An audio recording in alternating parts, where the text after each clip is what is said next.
We don't know exactly when popcorn first exploded onto the snack scene, but it was likely thousands of years ago.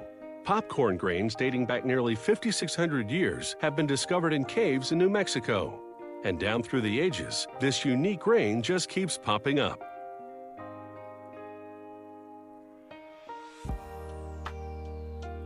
Nothing says it's showtime like a big bowl of popcorn. This grain has certainly made it big in the entertainment biz. This success story has its roots on the farm, of course. Popcorn is one of 6 types of corn, and it's the only kind that pops.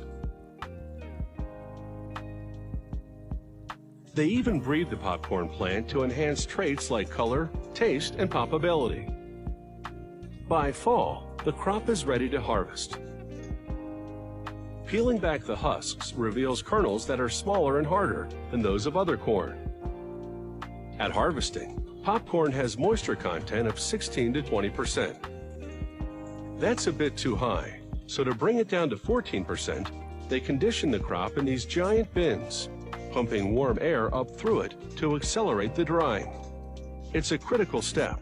Popcorn that's too dry may not pop, and if it's too wet, it could spoil when stored. In the factory, a series of oscillating screens sift chunks of cob and broken kernels out of the popcorn. Vacuum pipes pull the finer impurities to a dust collector and suck the larger impurities into a chute. They end up in a waste bin to be discarded or used in animal feed. At this junction, the system funnels the filtered popcorn in one direction and the impurities in another. It's the perfect opportunity to see the difference between the two streams. The purification process continues at the gravity table. Its vibrating action, along with powerful fans, cause the popcorn to rise and float on air.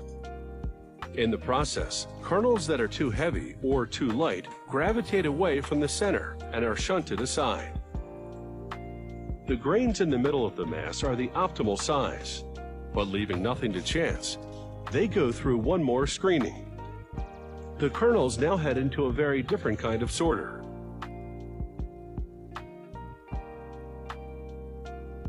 Inside, the kernels fly by an electric eye. It detects remaining debris or defective grains. The machine sends a blast of air to get rid of them.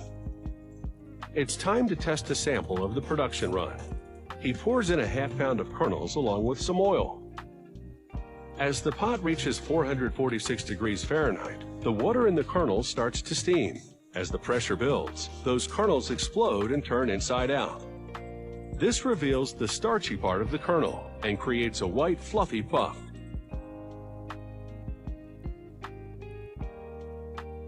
To pass this test, the popcorn has to expand 44.5 times the original volume.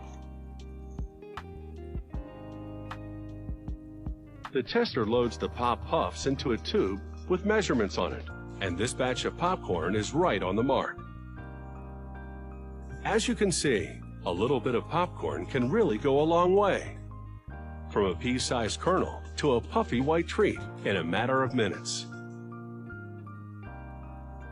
And although popcorn kernels come in a range of colors, that starchy part that's exposed by popping is always white. Now it's all in the packaging. Maintaining the correct amount of moisture in each kernel is critical. Heat sealing the bag locks in the grains to keep them from drying out on a store shelf.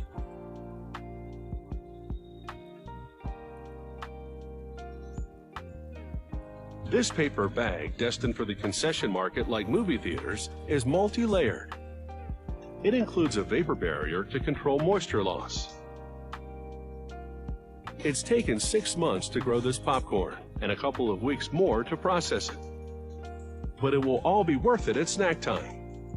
Because when these grains explode into a mountain of munchies, there should be enough for the whole gang.